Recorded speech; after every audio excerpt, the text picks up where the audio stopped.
Hello guys. तो जैसे कि हमने लास्ट लेक्चर में हमने कवर किया था, हमारा बायोलॉजिकल क्लासिफिकेशन वाला चैप्टर कवर किया था। अब आज हम नया चैप्टर शुरू करने जा रहे हैं, that will be plant kingdom. ठीक है, मैंने आप लोगों को बताया था किंगडम, मैंने आप लोगों को मोनेरा पढ़ा दिया था, प्रोटिस्टा पढ़ा दिया था, फंगाई पढ़ा दिया था। अब आज हम शुरू करने जा रहे हैं प्लांट किंगडम। देखिए, अब हम लोग जैसे कि ये प्लांट किंगडम और ये जितने भी किंगडम पढ़ रहे हैं, ये ऑब्वियसली बात है जो विटेकर का जो क्लासिफिकेशन था उसके अकॉर्डिंग पढ़ रहे हैं हम। ठीक है, हम according to the Whittaker classification के सिस्टम के अकॉर्डिंग ये हम सारे किंगडम्स पढ़ रहे हैं। ठीक है, अगर मैं पहले की अगर मैं बात करूँ तो अगर पुराने क्लासिफिकेशन, जैसे मैंने आप लोगों को पहले भी बताया था कि जो आपके जो अर्लियर क्लासिफिकेशन थे, जो आपके अल्टीमेटली जो अर्लियर क्लासिफिकेशन थे उसके अंदर बहुत उल्टा फुल्टा हो रखा था। कैसे? उसके अंदर जैसे अब हमने पढ़े थे कि कुछ मेंबर्स जो थे, जैसे कि मेंबर्स ऑफ जो आज जो किंगडम मोनेरा के मेंबर्स हैं, ठीक है, आज जो किंगडम मोनेरा के मेंबर्स हो गए, किंगडम प्रोटिस्टा के मेंबर्स हो गए, ठीक है ना, अर्लियर क्लासिफिकेशन में इनके जो मेंबर्स थे वर पुट इनटू किंगडम प्लांटे, इनको किंगडम प्लांटे के अंदर रखा गया था। ठीक है, पहले। लेकिन ये अब विटेकर की क्लासिफिकेशन में इनको सही किया गया। तो पहले काफ़ी कुछ उल्टा फुल्टा हो रखा था जो कि अब सही हुआ है। जैसे कि अगर मैं बताऊं तो आप लोग को मैंने साइनोबैक्टीरिया पढ़ाया था। साइनोबैक्टीरिया जिसको मैं बोल सकता हूँ ब्लू ग्रीन एल्गा, है ना। तो पहले इसको एल्गे में रखा गया था। ठीक है, तो अब ये इट इज़ नो मोर, ठीक है, it is no more algae. अब ये एल्गे में नहीं रखा जाता। एल्गे जो होता है वो किंगडम प्लांटे में आता है, जबकि जो ब्लू ग्रीन एल्गा है इट इज़ अ बैक्टीरिया, ये मोनेरा में आता है। ठीक है, तो अब ये फ़र्क आ गया है, ये विटेकर के क्लासिफिकेशन में हुआ। लेकिन इसका मतलब ऐसे तो नहीं ना कि एकदम, जैसे मैंने आप लोगों को एक कैरोलस लिनेयस वाला सिस्टम पढ़ाया था और एक मैंने आप लोगों को ये विटेकर वाला पढ़ाया, इसका मतलब ये नहीं कि इनके बीच में कोई और सिस्टम आए नहीं, बहुत आए थे, पर वो इतने एसेंशियल नहीं थे। लेकिन कुछ की बात हम करने जा रहे हैं जिनके मैं डायरेक्टली नेम नहीं लूँगा, पर हाँ उनकी कुछ स्पेशल फीचर्स की हम बात करेंगे। ठीक है, अब जैसे कि अगर मैं बात करूँ, सबसे पहले तो मैं बता दूं इस चैप्टर में हम क्या क्या पढ़ने वाले हैं। इस चैप्टर में हम पढ़ेंगे एल्गा, ब्रायोफाइट्स, ठीक है, टेरिडोफाइट्स, ठीक है, फिर gymnosperms and angiosperms, gymnosperms and angiosperms की हम बात करेंगे। एक एक के बारे में हम डिटेल में बात करेंगे। आपके एनसीईआरटी में बहुत अच्छा कंटेंट दे रखा है इनके बारे में, बहुत डिटेल में दे रखा है, तो हम हर एक की बात करेंगे। अब देखिए, मैं जैसे कि आप लोगों को बता रहा था कि जो अर्लीस्ट सिस्टम ऑफ क्लासिफिकेशन थे, अर्लीस्ट सिस्टम ऑफ क्लासिफिकेशन की अगर मैं बात करूँ आपसे, उसमें क्या होता था, जो पहले के क्लासिफिकेशन सिस्टम होते थे उसमें सिर्फ और सिर्फ जो ग्रॉस सुपरफिशियल फीचर्स होते थे ना, जो ग्रॉस सुपरफिशियल मॉर्फोलॉजिकल फीचर्स होते थे, मॉर्फोलॉजिकल जो फीचर्स होते थे वही कंसीडर करते थे। जैसे कि मैंने आप लोगों को बताया था, जो बाहर से मॉर्फोलॉजिकल मतलब जो फीचर्स आपको बाहर से देखने को मिल जा रहे हैं, सिर्फ वही कंसीडर किए जा रहे थे। ठीक है ना। और या फिर अगर मैं बात करूँ, या तो ये किए जा रहे थे, या जब लिनेयस का जो मैंने आपको क्लासिफिकेशन बताया था उसने उसने एक फीचर और कंसीडर किया था, एंड्रोशियम का स्ट्रक्चर। एंड्रोशियम मतलब आप लोग जानते हैं, देखिए प्लांट में 4 पार्ट होते हैं। ठीक है, नॉर्मली हम बोलते हैं कि 4 पार्ट होते हैं, ठीक है ना, सेपल्स, पेटल्स, ठीक है, एंड फिर एंड्रोशियम जो कि मेल पार्ट हो गया और गाइनोशियम जो कि फीमेल पार्ट हो गया। ठीक है ना। हम ये 4 पार्ट बोलते हैं। एंड्रोशियम को स्टेमेन भी बोलते हैं, ठीक है, और गाइनोशियम जो फीमेल पार्ट है उसको हम कार्पल या पिस्टल भी बोलते हैं। ठीक है, ये बाकी सब आप इसमें 12th में काफ़ी डिटेल में पढ़ेंगे, पूरा चैप्टर है। पर फिलहाल मैं बता दूं कि अर्ली सिस्टम ऑफ क्लासिफिकेशन में या तो मॉर्फोलॉजिकल फीचर्स देखे जाते थे कि भाई मॉर्फोलॉजी कैसी है, दिखने में कैसा है, कितनी लीव्स है, कलर कैसा है लीव्स का, ये सब चीज़ें देखी जाती थी।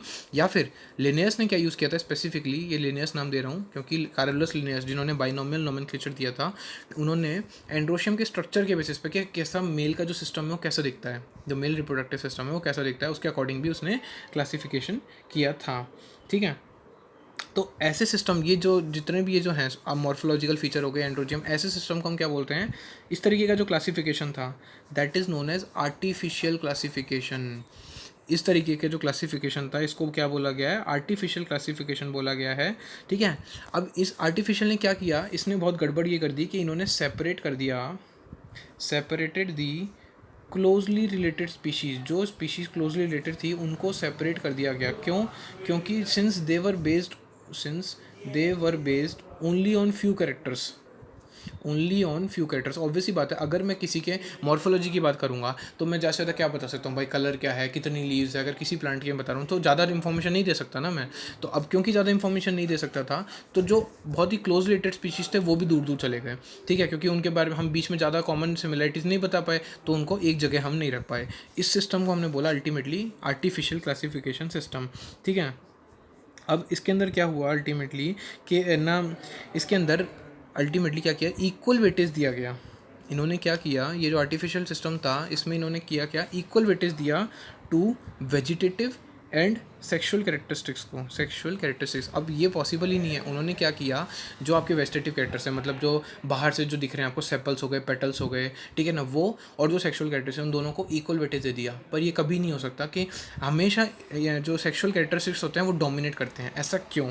ऐसा इसलिए क्योंकि जो वेजिटेटिव कैरेक्टर्स होते हैं, these are easily affected by environment, these are easily affected by environment. आप लोग को खुद देख सकते हैं, जैसे जैसे मौसम बदलता है, एनवायरनमेंट चेंज होता है। आपको अच्छा एग्जांपल मैं दे दूँ लीव्स का, ठीक है ना, जो पेड़ की पत्तियाँ होती है वो मौसम के हिसाब से अपना रंग बदलती है, ठीक है ना। किसी मौसम में ना पूरी झड़ भी जाती है, किसी मौसम में पीली हो जाती है, किसी मौसम में अपने ओरिजिनल कलर में आती है। तो कितने आसानी से एनवायरनमेंट के हिसाब से जो है प्लांट की मॉर्फोलॉजी चेंज हो रही है। पर ये जो सेक्सुअल कैरेक्टरिस्टिक्स होते हैं ये चेंज नहीं होते हैं एनवायरनमेंट के हिसाब से, ये एज इट इज़ ही रहते हैं, ये जैसे होते हैं ये वैसे ही होते हैं। तो ये स्टेबल हैं, इसलिए इनको वेटेज ज़्यादा मिलनी चाहिए थी। पर हुआ क्या, इक्वल वेटेज दे दिया गया। अब जब इक्वल वेटेज दे दिया तो अल्टीमेटली क्या नुकसान हुआ कि जो क्लोज रिलेटेड स्पीशीज़ थी वो दूर दूर चले गई, तो ये नुकसान हुआ। तो ये आर्टिफिशियल क्लासिफिकेशन में था, ठीक है। अब इसके बाद क्या हुआ, अब आया बाद में धीरे धीरे आते गया natural classification system. Natural classification system आया, नेचुरल क्लासिफिकेशन सिस्टम। अब इस नेचुरल क्लासिफिकेशन सिस्टम में क्या था, ये जो था ये किस पे ऊपर डेवलप था, it was based on the natural affinities, natural affinities among the organisms, ठीक है। जो अलग अलग ऑर्गेनिजम्स हैं उनके बीच में किस तरीके का रिलेशन है, कि क्या क्या कॉमन सिमिलैरिटीज़ है, वो सब ज़्यादा देखी गई इसके अंदर। उन नेचुरल एफिनिटीज़ के बेसिस पे इनको ऑर्गेनिजम्स को देखा गया कि उनके अंदर कॉमन क्या है, सिमिलैरिटीज़ क्या है, उनके बेसिस पे ऑर्गेनिजम्स को एक जगह रखा गया। और सिर्फ इसमें and it consider not only external features, not only external features, इन्होंने सिर्फ और सिर्फ एक्सटर्नल फीचर्स को कंसीडर नहीं किया। आर्टिफिशियल में क्या हुआ था, ज़्यादातर एक्सटर्नल फीचर्स ही कंसीडर किए थे।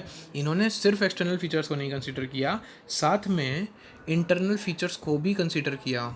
Also internal features like ultra structure, ठीक है, पूरा स्ट्रक्चर कैसा है प्लांट का वो देखा गया, ठीक है। एनाटमी देखी गई प्लांट की, अंदर से कैसे दिखता है, देख रहे हैं आप, अंदर वाली चीज़ भी आ गई बाहर। एम्ब्रियोलॉजी, कहाँ ओरिजिन किस तरीके से हुआ, ठीक है ना, एम्ब्रियोलॉजी देखी गई उसका, ठीक है। उसकी पूरी फाइटोकेमिस्ट्री, फाइटोकेमिस्ट्री में आप ये बोल सकते हैं कि प्लांट की केमिस्ट्री देखी गई कि उसके अंदर क्या क्या चीज़ें प्रेजेंट हैं, कौन कौन से न्यूट्रिएंट्स, मिनरल्स, केमिकल्स, क्या क्या केमिकल्स प्रेजेंट हैं, ये सब भी देखी गई। तो अब आप देखिए कितना एडवांस हो गया। कहाँ तो हम बात कर रहे थे सिर्फ और सिर्फ मॉर्फोलॉजी की, अब हम देखिए कितना कुछ हम पहुँच गए, बहुत डीप में, बहुत डिटेल में बात कर रहे हैं हम। तो अल्टीमेटली ये सब देखा गया नेचुरल क्लासिफिकेशन में। तो देख रहे हैं जैसे जैसे हम, यही तो मेरा एक सवाल था आप लोगों के टेस्ट में कि है ना, क्यों हम है ना क्लासिफिकेशन सिस्टम चेंज होते जा रहे हैं, ठीक है ना, क्यों इतना चेंजेस आ रहे हैं, क्यों, क्योंकि जैसे जैसे इंसान की समझ बढ़ती जा रही है, जैसे जैसे इंसान को दिखता जा रहा है अच्छा हम ये भी यूज़ कर सकते हैं, हम वो भी यूज़ कर सकते हैं, तो और डेवलप हो के क्लासिफिकेशन सिस्टम आ जा रहा है। तो देख रहे हैं आप, ये सबसे स्टार्टिंग हुई थी, उसके बाद ये देखिए ये और आगे एडवांस हुए, आज हम विटेकर का पढ़ रहे हैं। ये जो नेचुरल सिस्टम ऑफ क्लासिफिकेशन है, ये है ना किसने दिया था सबसे पहले, it was given by George Bentham and Joseph Dalton Hooker, ठीक है। George Bentham and Joseph Dalton Hooker ने दिया था। मतलब इसको कॉमनली क्या बोला जाता है, it is commonly known as Bentham and Hooker classification. इनके जो सरनेम है उनके साथ उनको बोला जाता है, it is known as Bentham and Hooker classification. ये बहुत फेमस हुआ था क्योंकि ये पहला नेचुरल क्लासिफिकेशन था जिसके अंदर थोड़ी काफ़ी अच्छी तरीके से अप्रोच किया गया था क्लासिफिकेशन करने के लिए प्लांट्स को, और इसमें कई तरह के जो सिमिलर एनिमल्स थे उनको एक जगह ही रखा गया, ठीक है। तो ये काफ़ी अच्छा इन्होंने प्रपोज किया था। उसके बाद ऑब्वियसली फिर और आए, और विटेकर का जो हम पढ़ रहे हैं ये सबसे लास्ट है, क्योंकि इसके बाद मतलब ये सबसे हम बता रहे हैं सबसे अच्छा और सबसे लास्ट वाला आ गया, ठीक है। बाकी एज सच ये सब आए थे, ठीक है। अब अगर मैं बात करूँ तो अब आज के जो हम क्लासिफिकेशन पढ़ते हैं ये तो हमने कर ली सारी पुरानी बातें। अब एट प्रेजेंट में आऊँ, अगर मैं प्रेजेंट में, तो आप लोग जानते हैं हम लोग ने फाइलोजेनेटिक क्लासिफिकेशन करते हैं, फाइलोजेनी भी यूज़ करते हैं, ठीक है ना। मतलब कि इवोल्यूशनरी रिलेशनशिप भी देखते हैं कि वो कहाँ से ओरिजिनेट हुआ, उसके एंसेस्टर्स कौन थे, हम इन सब की बातें भी करते हैं। तो प्रेजेंट की अगर मैं बात करूँ तो इवोल्यूशनरी रिलेशनशिप्स भी ये एक्सेप्टेबल हैं, ठीक है। ये वाला हम यूज़ करते हैं फाइलोजेनेटिक क्लासिफिकेशन। बाकी सब तो है ही, प्लस हमने अब क्या जोड़ दिया, फाइलोजेनी भी इसमें जोड़ दी गई है, ठीक है ना।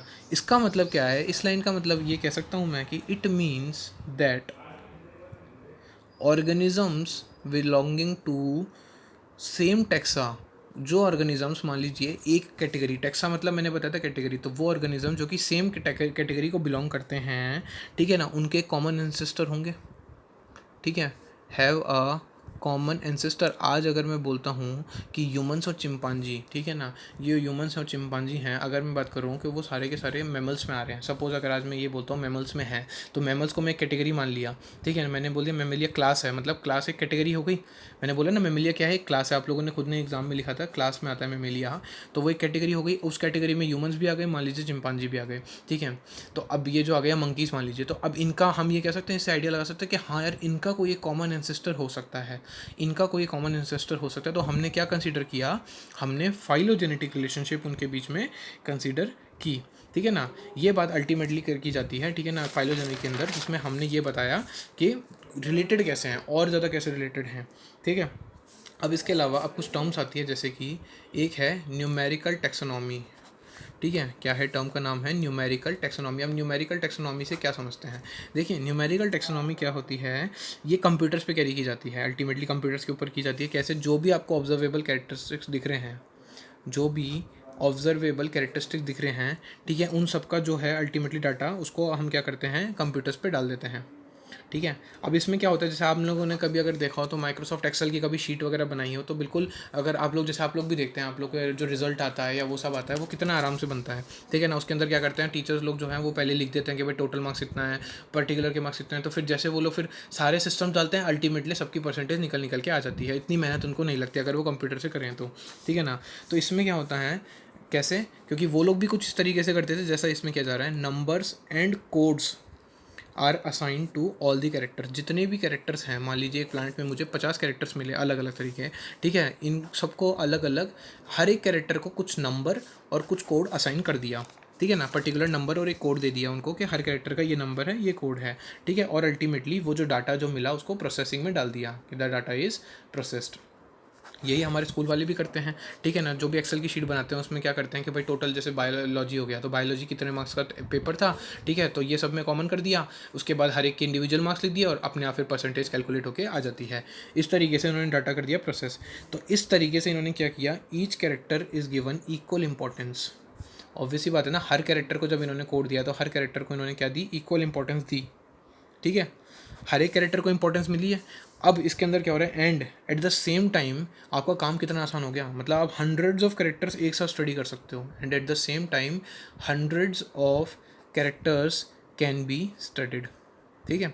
तो ये न्यूमेरिकल टेक्नोलॉजी का फ़ायदा हो गया कि हर एक कैरेक्टरिस्टिक को कोड मिला, तो इसका मतलब हर एक को नंबर मिला, कोड मिला, तो ऑब्वियसली बात है सबको अपनी इंपॉर्टेंस मिली। जैसे इंपॉर्टेंस मिली इसका मतलब आपका काम है ना, एक तो अपनी इंपॉर्टेंस दे दी, मतलब आपने सारे कैरेक्टरिस्टिक्स को कंसीडर कर लिया, ठीक है ना, कुछ भी छोटा नहीं है। इसके अलावा आप एक सौ पता नहीं कितनी आपने ना हंड्रेड्स ऑफ कैरेक्टर्स को आपने एक साथ स्टडी कर ली, तो आपका काम भी आसान हो गया। ये थी हमारी न्यूमेरिकल टेक्सोनॉमी। इसके बाद एक है साइटो टेक्सोनॉमी। अब साइटो टेक्सोनॉमी क्या होती है, साइटो टेक्सोनॉमी जो होती है वो साइटोलॉजिकल फीचर्स होते हैं ना, जो साइटोलॉजिकल जो आपकी इंफॉर्मेशन होती है उसके ऊपर बेस होती है, ठीक है। साइटोलॉजिकल, साइटो वर्ड मतलब होता है सेल, साइटो का मतलब हो गया सेल, मतलब सेल का जो इन्फॉर्मेशन है ना, सेल के फीचर्स उसके बारे में बताती है। जैसे है ना क्रोमोजोम नंबर, एक सेल में, आप एक सेल में क्या मिलेगा, न्यूक्लियस मिलेगा, तो न्यूक्लियोसोम में क्रोमोजोम कितने हैं, ठीक है, न्यूक्लियस में कितने क्रोमोजोम मिल रहे हैं आपको, पर सेल में कितने क्रोमोजोम है, उसका स्ट्रक्चर कैसा है, ठीक है, स्ट्रक्चर है ना, क्रोमोजोम का स्ट्रक्चर कैसा है, सेल का स्ट्रक्चर कैसा है ना, जो क्रोमोजोम है वो बिहेवियर कैसा शो कर रहा है। जब मैं आपको सेल बायोलॉजी पढ़ाऊंगा तो हम इस साइटोटॉक्सोनॉमी के बारे में डिटेल में बात करेंगे, क्योंकि ऑब्वियसली बात है ये सेल से रिलेटेड है, तो सेल बायोलॉजी में अच्छे से एक्सप्लेन हो जाएगी, ठीक है। ये हमने बताया, ये फिलहाल मैं बस आप लोगों को बता रहा हूँ कि क्या क्या मेथड्स यूज़ किए गए थे। जैसे न्यूमेरिकल टेक्सोनॉमी यूज़ किए गए, अभी भी जो यूज़ हो रहे हैं, ये यूज़ होती है, न्यूमेरिकल टेक्सोनॉमी यूज़ होती है, साइटो टेक्सोनॉमी यूज़ होती है। तीसरा एंड लास्ट आ रहा है कीमो टेक्सोनॉमी, ये भी यूज़ होती है। कीमो टेक्सोनॉमी में क्या करते हैं, जो केमिकल कंस्टिट्यूएंट्स होते हैं, जैसे मैंने अभी फाइटोकेमिस्ट्री की बात की थी, उसी तरीके से जो केमिकल कंस्टिट्यूएंट्स होते हैं प्लांट्स के, ठीक है, वो यूज़ किए जाते हैं। प्लांट्स में कैसे कैसे केमिकल्स पाए जाते हैं उनकी स्टडी की जाती है, ठीक है ना। अल्टीमेटली ये सब भी आज बहुत यूज़ करते हैं, ताकि इससे आइडिया लग जाता है। आप क्लासिफिकेशन सिस्टम में जो आप लोगों को नेसेसरी लगता है, ठीक है, साइंटिस्ट को जो भी अच्छा लगता है कि हाँ इससे कुछ हेल्प मिल सकती है, वो उन सब चीज़ को कंसिडर करते हैं और अल्टीमेटली उसके अकॉर्डिंग रिजल्ट्स प्रोड्यूस करते हैं, ठीक है।